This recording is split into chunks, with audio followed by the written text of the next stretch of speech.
Hi, in this video we'll be talking about an application idea. So without any further delay, let's just get into the problem.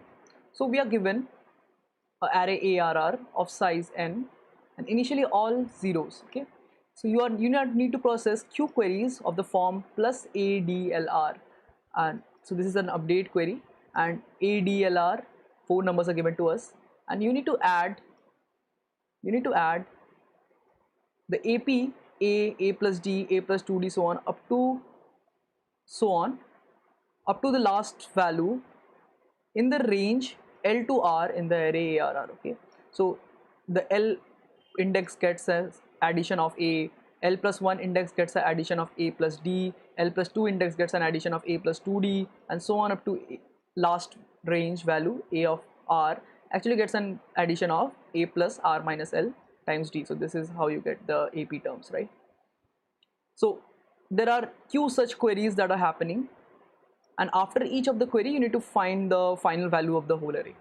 Okay, so let's have a look at an example. So we need to add a AP of 2 and common difference 1, so this would be 2 3 4, right? 2 3 4, so on, right? This AP, you need to add this AP into the range 3 to 4. So if we quickly look at this cell number 0 1 2 3 4 5, so you need to add contribution of this AP into 3 and 4, right? Just this small subarray. So the first two terms get added and you get a contribution of 2 3 in this two cells.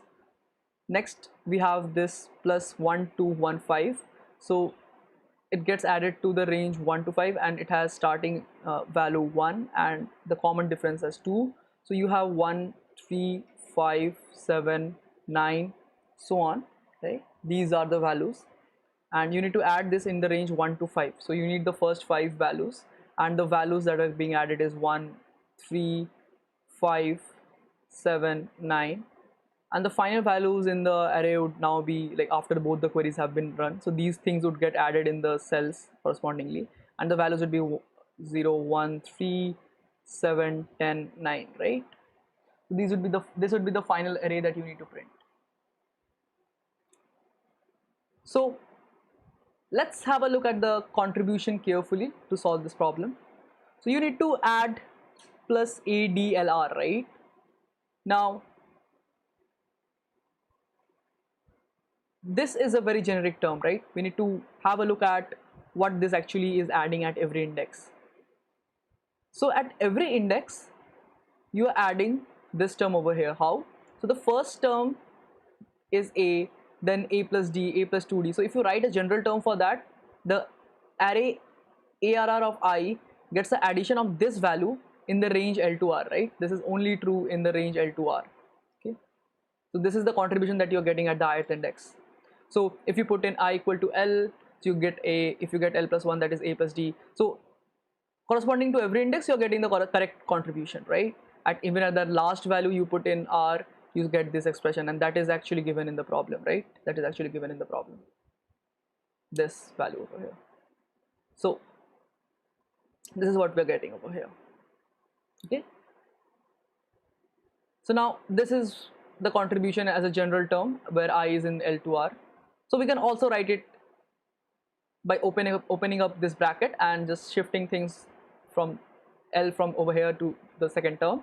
You get A minus LD plus I times D, right? Now if you look at this carefully, there is this two part in this expression.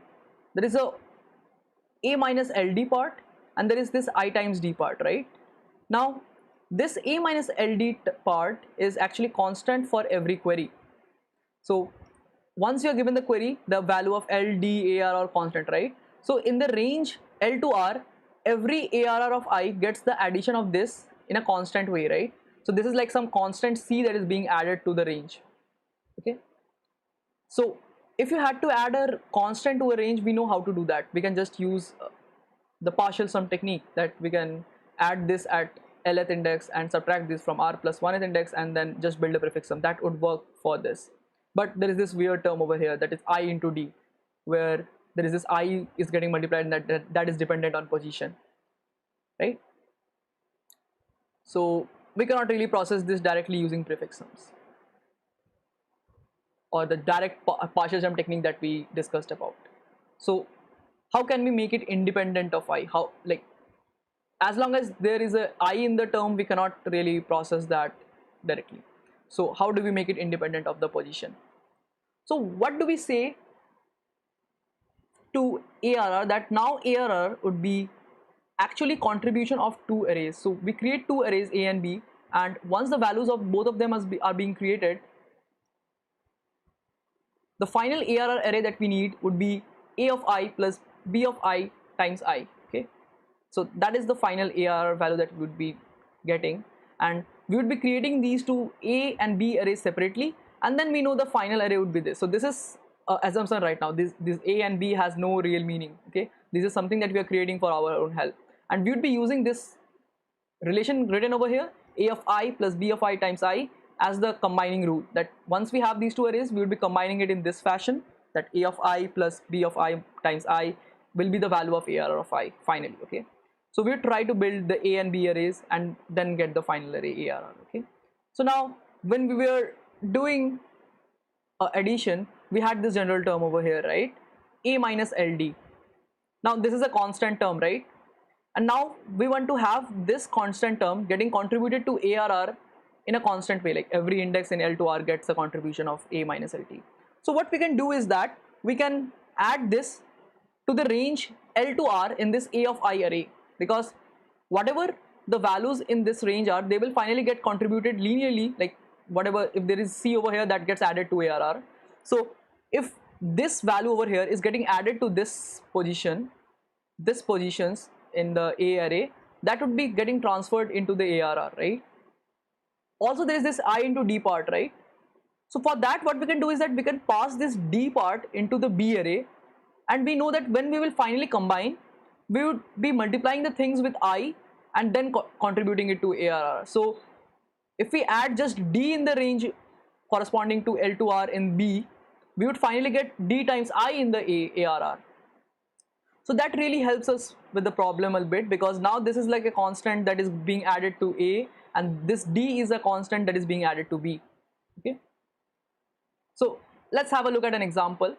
So let's say you need to add the AP with the first term X and a common difference Y in the range 1 to 4. Okay, this is what we are doing. So if we like write a general expression and open it up using this expression over here, you just get this value. Okay, so this is the constant, that this is the like I times D part. Okay, so if we just directly simulate this, this would get X, this would get X plus Y, this would get X plus 2Y, this would get X plus 3Y, right?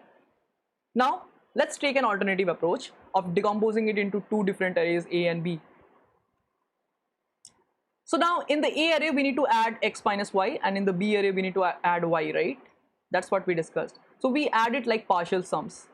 So we add it, so when we need to add X minus Y to the range 1 to 4, we just add X minus Y to the first cell and subtract that after the range ends. So at R plus 1 we subtract it, right? That's how we do prefix sums. That's how we do partial sums, and finally we would be building prefix sum over that.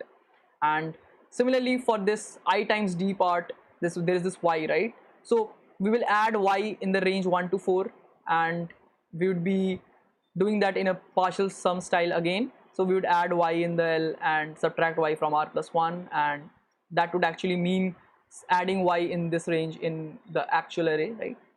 After we build the prefix sum, right? So this is what we are doing in the partial sum. We just add these two values, and then we just take a prefix sum. So suppose we had only this query, so we would have just done this in a separate arrays A and B, and then would have taken a prefix sum. So if you take a prefix sum, we know that this would just contribute in this range 1 to 4, and this would contribute to the range 1 to 4, right? So you would get these two values as prefix sums, like this would be the final arrays. This empty cells would be 0 obviously, and then we combine these two using the combine rule that we talked about, that ARR of I is actually equal to A of I plus B of I times I. So if you see this cell, this is X minus Y plus Y times 1, so that is X minus Y plus Y times 2, that is x plus y, x minus y times y plus y times 3, so that is x plus 2y, x minus y plus y times 4, that is x plus 3y. So we get this array, right? And if you see, these and this is actually exactly same, like all these values and all these values will match correspondingly. So we are actually getting the correct value, and in fact that should be the case, right? Because whenever we are adding it in the range over here in the B, in the actual array after the prefix sum, it would be these contribution over here, and when we combine it using this rule, we are actually doing this itself. So y is getting added to correspondingly as b of I times I in this expression. So we are doing this expression only. Okay, so the final idea is, so we don't do the brute force way, that's obviously there. What we do is that we process all queries first. So given this array, we have a lot of queries, q number of queries. What we do is that for each of the query, what we discussed over here, we add it in a partial sum way.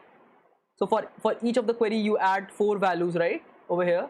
So for each of the query, you find out corresponding this and this values and add it correspondingly in the A and B arrays. That is like processing all queries first and building this A and B arrays separately.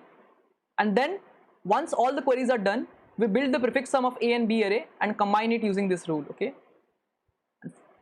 And by that we should get the correct answer, because this is like now like a self partial sum problem, and both of them we know that the prefix sum would give us the correct answer across all the queries, and we know that across all the queries this holds true because the queries are addition, and at the cell level we are also doing an addition, so all of the queries are getting multiplied with I itself. So this would work across all the queries.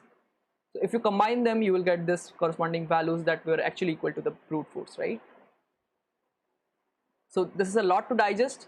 So first we have the array, we in a hypothetical sense divide it into 2 different arrays, that is A and B, and we know that the actual array that we will get will be of the form A of I times B, A of I plus B of I times I.